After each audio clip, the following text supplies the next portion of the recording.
Wow. I had no idea, because it was back in the day they didn't tell us anything about anybody in our family. You didn't talk about it. Yeah. Very interesting. That is a real shocker. A real shocker. And, can you believe all this time later I have never had any clue? I can't. I can. Families keep secrets, but yeah. Wow. That was Jennifer Nuss. She didn't know the man she called Uncle Ralphie was a killer who confessed to 2 murders more than 50 years ago.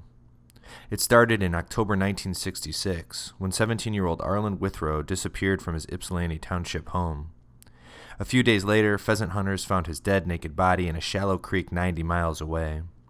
Jennifer's uncle, Ralph Nuss, was known to have a strong sexual penchant for teenage boys. He later confessed to Withrow's murder, along with the second slaying. So how did the confessed killer get set free? Jennifer said her Uncle Ralphie lived out his days working at a pretzel factory in Lansdale, Pennsylvania, taking care of his mother. Did he ever succumb to his temptation to kill for sexual release again? Welcome to Michigan Crime Stories.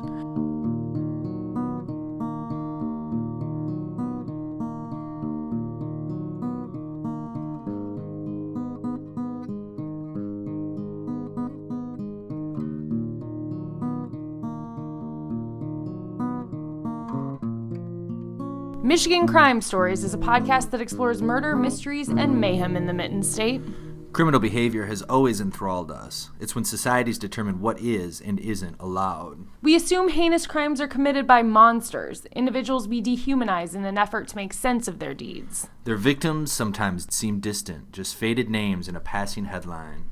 But the terrifying truth is that crimes are committed by ordinary people just like you and me. And many of those crimes happen right in our own backyard. My name is Darcy Moran. And this is John Counts. We're reporters for MLive.com and your hosts for Michigan Crime Stories. This episode is titled, The Killer Who Slipped Through the Cracks. Like a lot of southeastern Michigan in 1966, Ypsilanti Township was thriving due to a healthy auto industry. The Withrows moved there from West Virginia to work in the Rawsonville Ford plant. Arlen Witrow's sister, Catherine White, recalls an idyllic baby boomer childhood where kids could play safely outside. In the old days, it was Willow Run is what it was. And there was the old neighborhood with flat top housing and stuff that they housed all the military in when they came back. And then they built a newer version. And basically that was it. It was just everyday neighborhood, little box houses. It was just, we just did kid things. It was the 60s, you know. It wasn't like it is in today's time. We're always outside. You know, always with other kids. It was just a fun time. Kind of an innocent time. Arlen Witrow was a popular guy in the neighborhood. Funny, outgoing. By the time he was 17, he dropped out of Willow Run High School, lied about his age to get a job at the Ford plant, where he worked long enough to afford a brand new car. He'd taken his girlfriend out to a movie in the new car the night of October 16, 1966. When he got home around 11 p.m., he parked in the driveway behind his parents' car at their house on Hunter Avenue. His mother asked him to go out and move the car into the street. Arlen did so. He was never heard from again. 50 years later, Arlen's sister Catherine White is still despondent about her brother's death. White now lives with her husband near Brooklyn in Jackson County, where the couple used to run a local restaurant.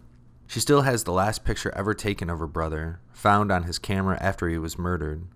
The picture says it was developed in December 1966, 2 months after Arlen was killed. He's seen sitting in front of a large old television set, flashing a smile. White believes that much of the reporting about her brother's murder seemed to insinuate that, like the killer Nuss, her brother Arlen was gay. But White maintains Arlen was not gay, that he had a girlfriend and he was considering marriage in the future. She believes Arlen got into a car with Nuss that night because he thought the older man was going to take Arlen and another boy to a party and perhaps buy them beer. First and foremost, like I say, my brother was not gay. If he was, it would have been fine with me. You know, I have nothing wrong with that. But he wasn't. He was a kid who was in the wrong place at the wrong time. Period. White says Arlen knew Nuss from a local teen hangout in Ypsilanti called The Stomp. Nuss, a 30-year-old prison administrator, used to go there looking for teenage boys to seduce. He sometimes used the alias Ken Nichols when trolling for sex. White said Nuss had befriended her brother and many other boys in the neighborhood. She contends her brother was just looking to party and wasn't looking for a relationship with Nuss. On October 20th, 4 days after Witrow had gone missing, 4 pheasant hunters were tramping along a lonely stretch of Webb Road in St. Clair County when they made a startling discovery. According to a report in the Ann Arbor News, one of the hunters glanced off the railing of a bridge over the Pine River and saw the body of a naked young man. There was rope tied around his neck and ankle.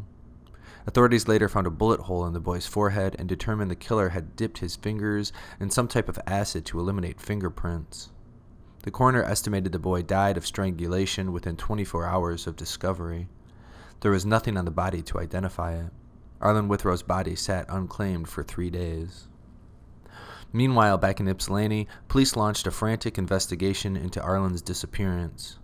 One of the detectives, Chester A. Wilson of the Washtenaw County Sheriff's Office, was a Withrow family friend.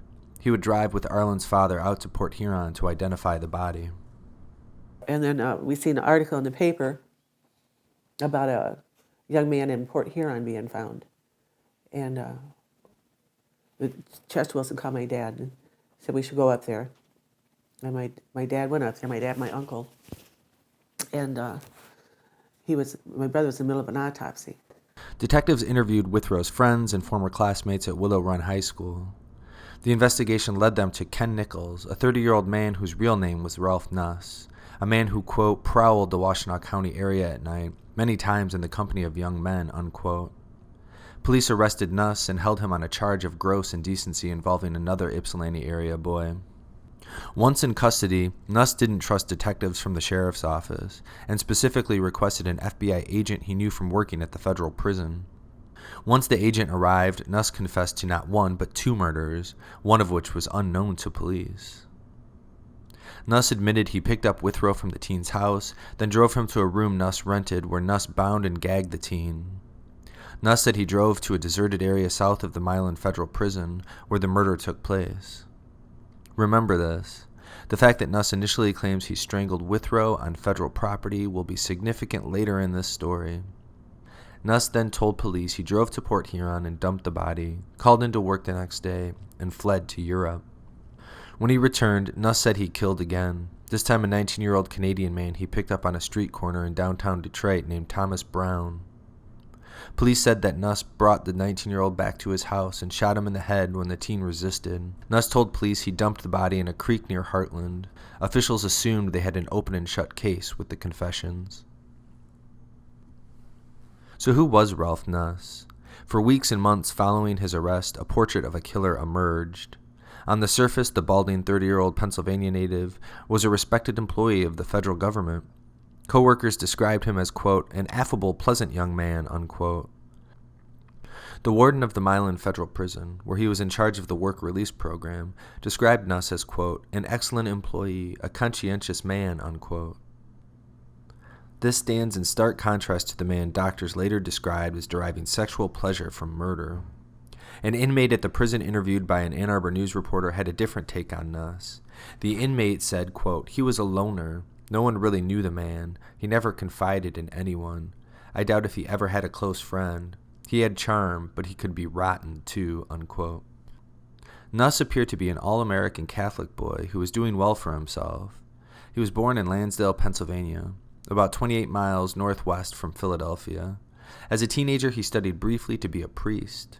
He eventually earned an undergraduate degree from LaSalle University and a master's degree from Notre Dame. Nuss also found time for a 2-year stint in the Army. He worked for the federal prison system in Terre Haute, Indiana, and Washington, D.C., before being transferred to Milan in 1965. He rented a room from an elderly woman inside a ramshackle house on Tuttle Hill Road in Augusta Township, where both murders likely took place. He'd been in Michigan just 18 months before the murders. It was only later that psychiatrists and attorneys pulled back the veil to reveal the dark parts of Ralph Nuss. He told doctors that he was first abused at the age of 7 or 8 when he was tied up by older boys. Doctors discovered he'd been kicked out of seminary school in his mid-teens for, quote, homosexual acts, unquote. Of course, this was in an era when it was considered immoral and taboo to merely be gay in America, a notion that still persists in the Catholic Church. But getting kicked out of seminary school didn't just seem to be another sign of the intolerant times. News reports say Nuss was kicked out for tying up 2 other seminary students. Nuss had similar experiences while in the Army from 1960 to 1962, according to doctors who interviewed him. The interviews revealed Nuss never formed any close connections with the men he was involved with. Once Nuss realized he could be executed for committing a murder on federal property, he changed his story. He said he killed Witrow at his boarding house, but officials were more concerned with the Brown case, which had been charged in the state courts by the Washtenaw County Prosecutor's Office. Nuss was evaluated and eventually declared a criminal sexual psychopath. He was sent to the Ionia State Prison for the Criminally Insane, where he remained until being moved to Ypsilanti State Hospital. In July 1973, Nuss was released from the hospital on convalescent leave. Medical officials basically declared he was cured. This is the same man who 8 years earlier was said to have no remorse for killing Witrow and Brown. One doctor even said Nuss, quote, might kill again, unquote. Regardless, Nuss was set free from the mental hospital. He lived in nearby Belleville and got a job fixing vending machines at Ypsilanti State Hospital where he'd been a patient. Then, almost 8 years after the murders, Nuss was arrested and charged in Withrow's case. A long, complicated legal battle commenced. Nuss took up residence in the Washtenaw County Jail for 4 years, the longest anyone had spent in a county jail at that time. His former prison experience came in handy. Nuss was soon running the jail, according to a news report. Nuss started off by presiding over the jail laundry and soon became the de facto jail administrator. The sheriff at the time, Tom Minnick, allegedly told other officials that Nuss was, quote, the best administrator I ever had, unquote, and that he'd like to hire him. But alas, freedom was the confessed killer's destiny. In those 4 years, his case wended through the local courts, then up to the Court of Appeals, and all the way up to the Michigan Supreme Court. In 1979, the Supreme Court ruled 7-0 that prosecutors could not put Nuss back on trial. Brown's case was already resolved due to the mental health commitment under the now repealed criminal sexual psychopath law. In Withrow's case, too much time had elapsed. 8 years did not constitute a speedy trial in the eyes of the justices. The case incensed prosecutors and legislators and led to changes in state law at the time. Not yet 40 years old, Nuss was set free, no strings attached. News reports chronicling the story stop around 1979. Nuss vanished from public sight. The confessed killer had slipped through the cracks.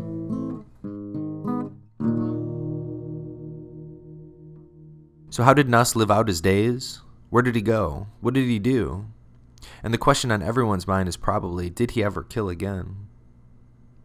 I went through public records and found a phone number for Nuss in Lansdale, Pennsylvania, the town where he was born. The records didn't indicate whether he was living or dead. I did the math. If he was 30 years old in 1966 when he killed the 2 teens, he'd be 82 now. That's a perfectly easy age to live to these days. So while dialing the number, I thought I might get a killer on the other end.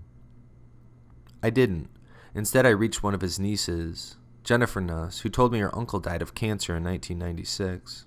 Jennifer revealed to me that, shockingly, she and her family never knew the man she called Uncle Ralphie was a confessed murderer in Michigan. I was the first to break the news to her. So tell me what you knew about him. All I knew was he spent some time. He lived in Michigan. Mm-hmm. Most of what I know of him. And there was some problem, and he came back home just to, get away from whatever it was. Mm-hmm. That's all. Yeah, he was just my Uncle Ralphie. And what did he do when he moved back to Pennsylvania? He had a couple jobs. He worked in a pretzel factory. Was one of them, because I remember as a teenager coming in on, playing out in the snow and having hot chocolate and pretzels that Uncle Ralphie had brought for us. Mm-hmm. Yeah, he was very simple, led a very simple life. He just came over on Sundays with my grandmother for dinner. He taught me how to drive. And that was about it. Nothing exciting.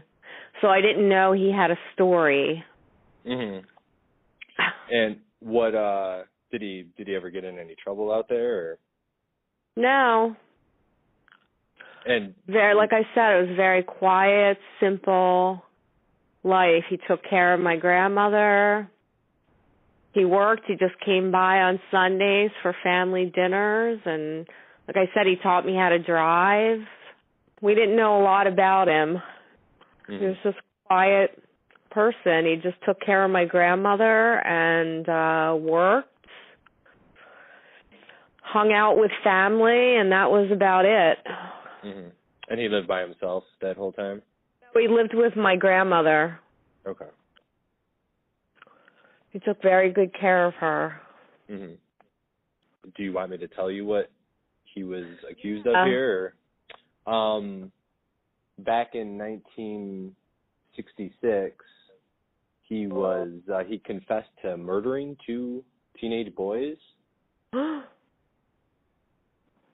Wow. I had no idea. After she had time to reflect on what I'd told her, Jennifer sent me this email. Quote, "I am not an expert on humans, and I do not begin to understand why human beings do the things they do to each other. It was probably kept from me so that I wouldn't be afraid. He was still a brother, an uncle, a son, a life. And when you have to live a life and move forward, people do not mention the sin every day. My Uncle Ralph taught me how to drive. He was a hard worker. He was at all the family dinners, holidays, weddings, graduations. He was a life within a community and a family. Nothing we could talk about would change the past or add to it. What was done was tragic. I am shocked to learn of my uncle's past, but what the purpose of this knowledge is to me now, I could not understand. It really has little bearing on who I am as a person or what my life is today," unquote. Withrow's sister, Catherine White, said her family has never gotten over their loss and feels justice has not been served. Of course it wasn't. No, it was just a botched from the beginning. You know, I can't believe someone who confesses to one leads you to a body of another, but leads you to a body and the guy just goes free. I don't get that. I don't get it at all. He committed more murders I do. after he was... You don't take someone that evil, and to me that's evil. They can call him a criminal sexual psychopath, they can call him whatever they want. The man is just evil. He's a bad seed. It's that. And you don't take that and cure it in a couple years and say you're all better now. I think he did it again.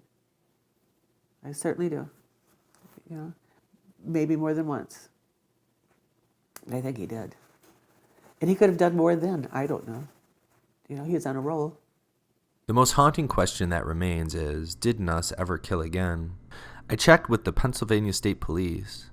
A trooper there told me that the time Nuss was in Pennsylvania, roughly 1980 to 1996, was so long ago that it would be difficult to determine if Nuss was ever investigated for any crimes in that time. And Nuss died so long ago that unless he had a pending charge or conviction, he wouldn't show up in the system. I sent the trooper Nuss's name to run through that system and never heard back. I also sent an email to Pennsylvania Crime Stoppers, which monitors and seeks tips for cold cases. They did not respond to the email. So we may never know if Nuss did succumb to his urges again. If you know of any tips, please pass them along to me at johncounts@mlive.com. That's JOHNCOUNTS@mlive.com, and I will make sure they get to the proper authorities. Hi, so this is Darcy Moran, and I'm sitting here with John Counts to talk about Ralph Nuss. Just to start out, how did you find this story, and why did you want to revisit it? Well, I was digging through our archives, which most are over at the Ann Arbor Public Library, and they have a pretty good website where you can just pull up a lot of the old stories right online.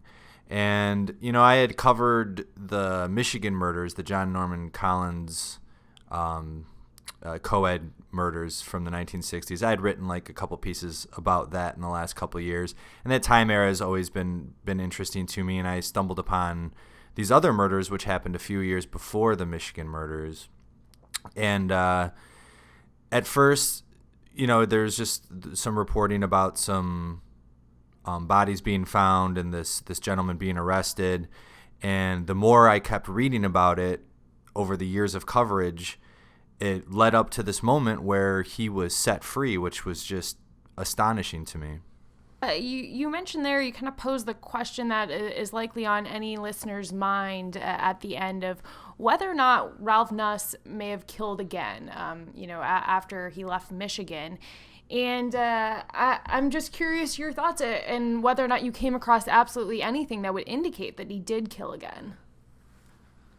So I reached out to some authorities in Pennsylvania, and this is a tricky one because it is so old, and the state police there essentially told me that unless he had been convicted or was under investigation for anything, then even if he was under investigation for anything, that wouldn't necessarily leave a paper trail.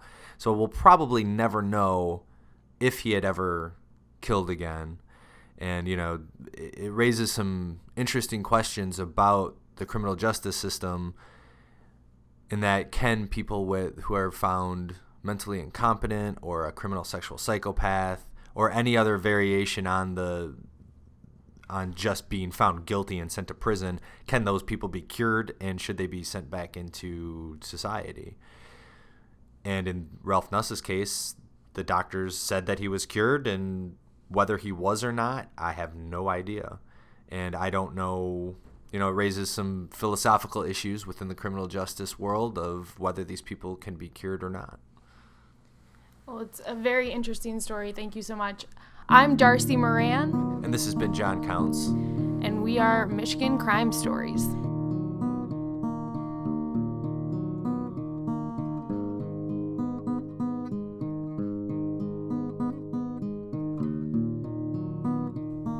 Thanks for listening to this episode of Michigan Crime Stories. I'd like to thank both Catherine White and Jennifer Nuss for their time and interviews. This has been John Counts. Stay tuned for more episodes of murder, mysteries, and mayhem in the Mitten.